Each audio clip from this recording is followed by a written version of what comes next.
farklı ülkelerinden gelen misafirlerimiz, işte gördüğünüz üzere soframız kuruldu. Yörüğün kapısı açıktır, yörüğün gönlü açıktır, sofrası açıktır sevgili izleyenlerimiz. Yayık ayranlarımız ikram edildi. Annelerimizin, ablalarımızın yaptığı o güzel gözlemeler sofralara sunuldu. Tabii ki ne eşliğinde? Turşusu olmazsa olmaz yörüğün diyoruz. Biz de onlara afiyet olsun diyoruz efendim.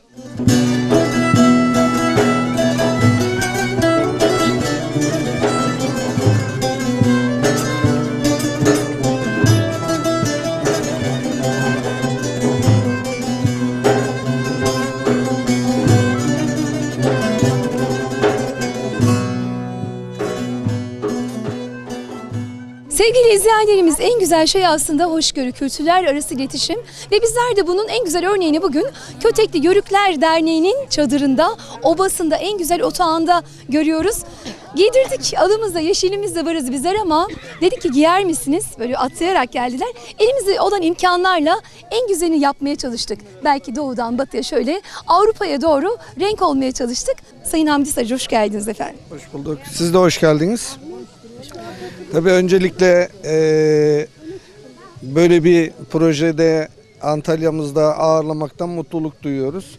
Tabii buna öncülük eden kültür programı yapımcısı Mevlüt abimizin mahdumu oğlu böyle bir Ahmet Bey'in böyle bir proje yaptığı için biz de ona müteşekkiriz. Çünkü geçmişi olmayanın geleceği olmaz. Geçmişine sahip çıkmayan, köklerine ve kökenlerine sahip çıkmayan milletler yok olmaya mahkumdur, yok olmuşlardır. Biz her zaman diyoruz, yörüğün çadırının kapısı yoktur, misafiri baş tacıdır. Bakın küçücük bir yörük çadırında onlarca ülkeden değişik misafirlerimizi çok basit bir şekilde ağırladık. Tamamen natürel, kendi yörüklerin kendi ürettiği yiyeceklerden. Onun için böyle bir proje yaptığı için Ahmet Bey'e çok teşekkür ediyoruz. Mevlüt Bey'e çok teşekkür ediyoruz. Burada misafirleri ağırlayan Kötekli Yörükler Dernek Başkanımız Veli Altıntaş'a teşekkür ediyoruz. Onun yanında burada hizmet eden mahalleli yörük kardeşlerimize hepsine çok teşekkür ediyoruz. Ve buraya gelen tüm misafirlerimiz de hoş gelmiş, sefa gelmiş. İnşallah onların beğenmişlerdir. Memleketlerine gittiklerinde inşallah iyi bir şekilde bir anı bırakmışızdır diye düşünüyorum. Ben Fiona, ben aslen Arnavutluyum, Makedonya'dan geliyorum ve bizim için bu çok iyi şey ve biz çok mutluyuz. Teşekkür ederim her şey için. Teşekkür ederiz. 2-3 ay önce ben Makedonya'ya geldim. Biz de oradaki asıl yani kardeşimiz de bir Türkmen, o da bir yörük. Geçmişte belki buralardan gittiler oralara. Onları buralarda görmek bizi çok mutlu ediyor. Çok teşekkür ediyoruz. İnşallah memleketlerine gidince selamımızı götürürler oralara. My name is Antonia. I came from Croatia. Here is really beautiful. The clothes is really beautiful and the food is really delicious. So thank you for your hosting. I'm Vasimira from Bulgaria. The clothes are amazing. I think they look good on me. The food was delicious. Thank you very much for the hospitality. And whenever you come to Bulgaria, you're always welcome. Hello everyone, I'm Elisabeta from Macedonia. I feel very welcomed here. I like these clothes and atmosphere and the food was really delicious. Thank you for your hospitality. Aslında bizlerin hiçbir sıkıntısı yok. Birlik ve beraberlik adına doğudan batıya, kuzeyden güneye, dünyanın dört bir tarafına tek niyetimiz ses olmak. Belki de onların gönüllerini hoş tutup biz de onların gönüllerinde bir nebze olsun var olabilmek. İşte gördüğünüz üzere Sırbistan'dan Makedonya'ya kadar, Hırvatistan'dan İspanya'ya kadar hepsi burada. Bizler de buradayız efendim.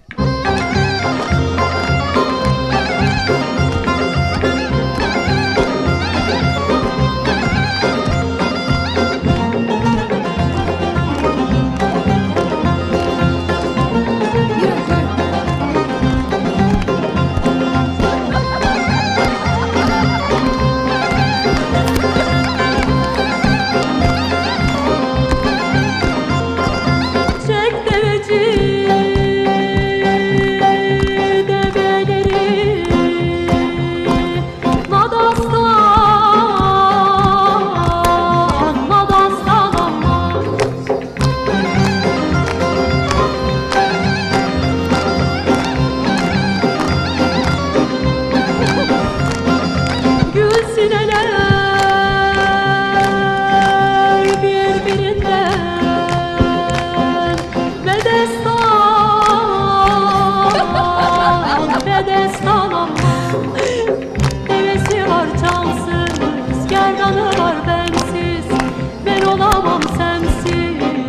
de durma bensiz. Öpmelere nazik, sevilmemiş yazık. Ak kolları sıktırmış, altın gümüş bilezik.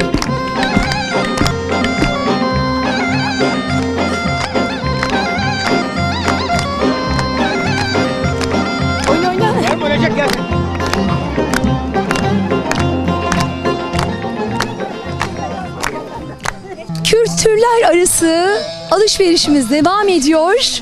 Önce deve oyunumuz ve atımızla beraber meydanlarda yörüklerimiz estiler, gürlediler. Dediler ki bizler de onu yapacağız dediler. Şimdi onların hazırlıkları başladı. Yurt dışından gelen misafirlerimiz oyunu oynamak üzere şu an deve ve at için kostümlerini giyiyorlar efendim. Yeah, I'm Simone from Italy, and I'm really happy to be here with these amazing people. And yeah, I am fun now, and I want try to be the legs of the cammello in Italian.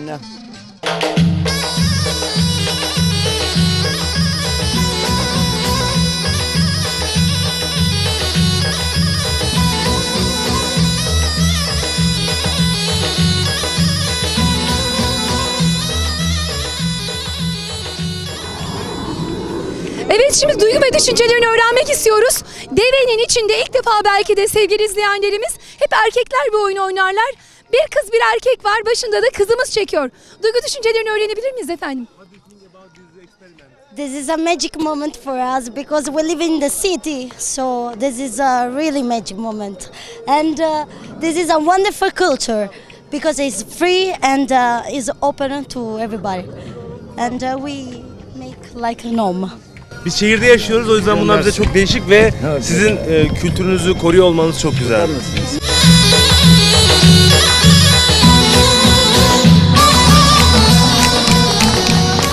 Aslında hiç de yabancılık çekmiyoruz. Adımlar, hareketleri gördüğünüz üzere çok da çabuk uyum sağladılar Türkiye ve kültürümüz efendim.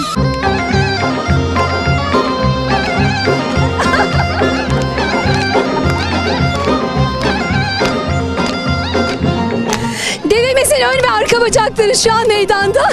Gördüğünüz üzere.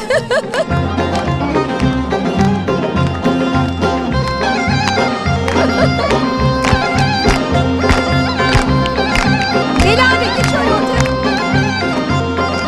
Çek deveci develeri, Madastan, Madastan aman.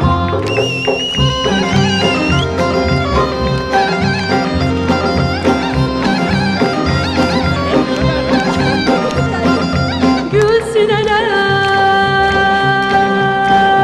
birbirinden, Bedestan, Bedestan aman.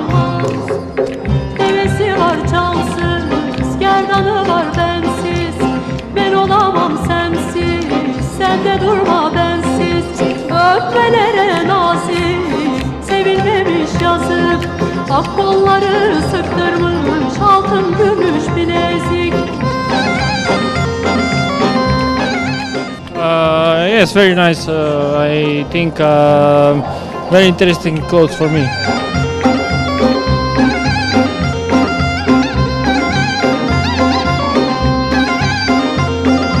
Çek deveci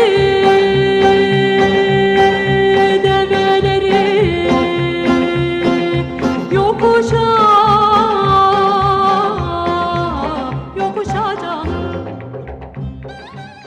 It's really interesting being in this place, visiting how used to live the nomad village in Turkey, and actually Ayri, the name of Ayri, and it's really tasty. Thank you very much for the experience. Diyorum ki kötekli ayranı içiniz, serinlesin içiniz. Elini kumayla biri getir. Yanına tut. Şey et karışılı. Geldir o. Bastır, bastır, bastır, bastır. Press, press. Bastır. Strongly, more strong.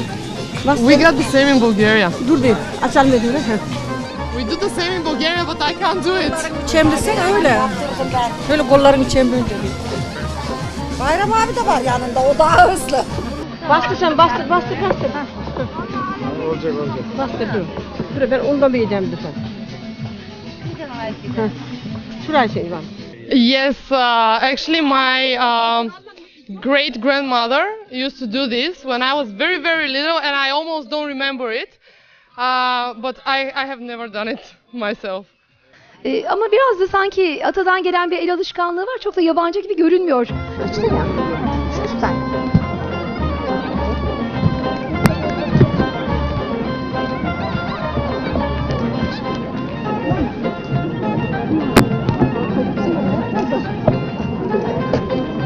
Şuraya. Ters bas. Bas buraya böyle bas. Ters. Şuraya bas. O kenara. O kafanın bu şeyini baksana. Okey.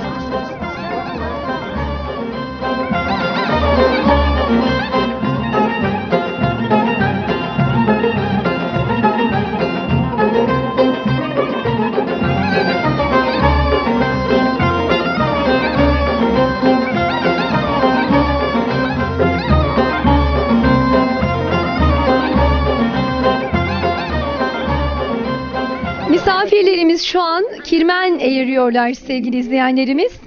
Okay, I'm making strings to make clothes, to make fabrics, and here we had great food and we were very well acquainted. And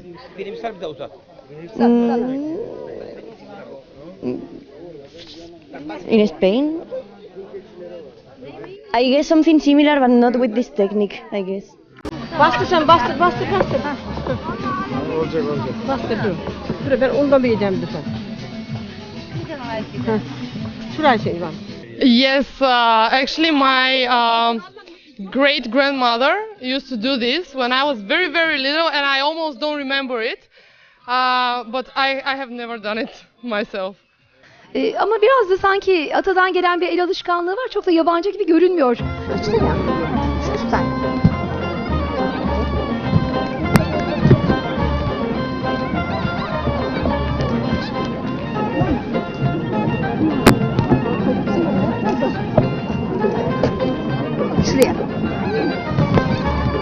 Ters bas.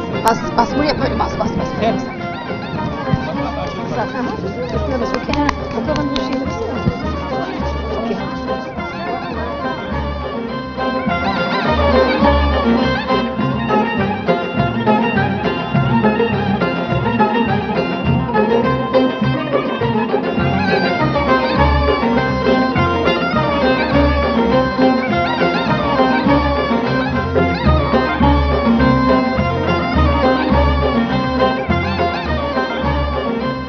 Misafirlerimiz şu an kirmen eğiriyorlar sevgili izleyenlerimiz. Okay, I'm making strings to make clothes, to make fabrics, and here we had great food and we were very well acquainted. And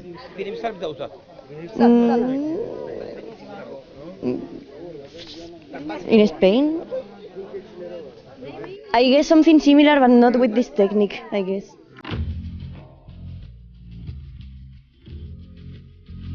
Ben hiç görmedim ve bilmiyorum da. Bunu teyzemize soracağız. Bunun adı nedir? Şimdi bu önlük bağı derler, çarpanalı. Şuna çarpana derler. Bu çarpanalar öküz gönünden olur. 200 senelik var. Yani dedemden kalmış, babaannemden kalmış bu çarpanalar. Eski. Onu böyle geçirirsin, yönetlersin. Bak bu yüzü benzemez onun. Evet, bu çarpanalı ipi herkes tanımıyor. Küçük kadın bilir. Ben bunları dokurum, bunu da ederim.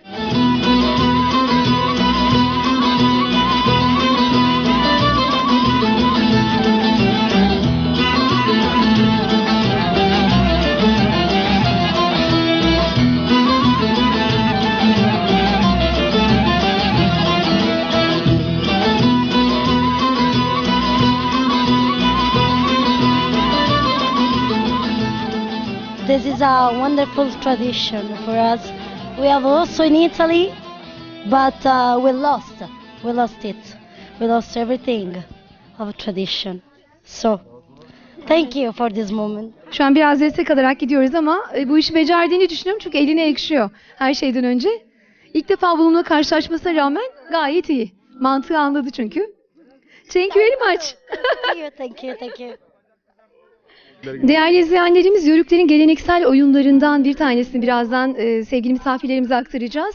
Aslında köylerde, köy odalarında, Yörüklerin çadırlarında en çok oynanan şeylerse geceleri orta oyunlarıdır. Bunlardan bir tanesi de ara oyunu. Ara oyunun en büyük özelliği ortadaki kişinin kafasında bir şapka vardır. Sağında ve solunda bulunan kişiler o şapkayı düşürmeye çalışırlar. Ama düşürmeye çalışırken hem dayak yememeye hem de aynı zamanda o şapkayı düşürmek için de ciddi bir emek sarf etmek zorundalar. Ya dayağı yiyecekler ya şapkayı düşürecekler. Şimdi hep beraber izliyoruz. Okay, let's watch. You will understand the idea, but this is the game of bees. The idea is trying to make the head of a man in the middle.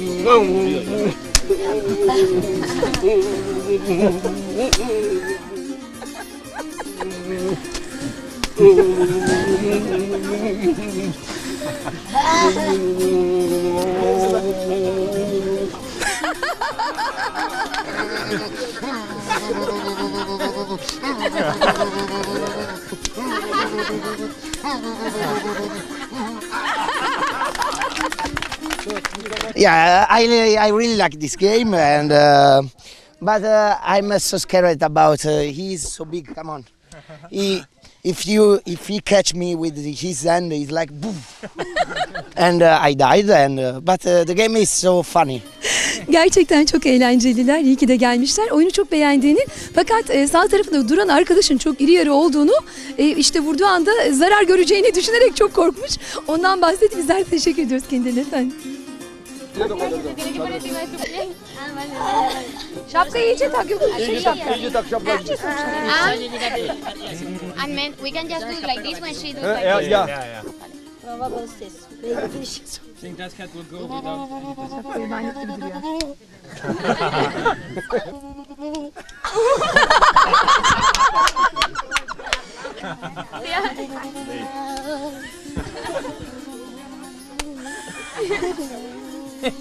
We are going to stay a long time here.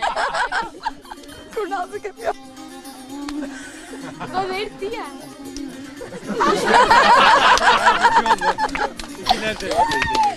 Doesn't matter, yeah. Yanımızda Marilene var. Ara oyununu biz oynarız dedi hanımlar olarak. Hemen atladılar. No, I'm not very good student because I'm a little bit tired. So, but this is a really like play. We made all the play of the world in this day because we are French, Spain, Italian, Bulgaria, and this is wonderful. It's funny and. Oh, I'm like a baby, like a. But when she catch me, this is my friend, so no important.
Kır kervanı.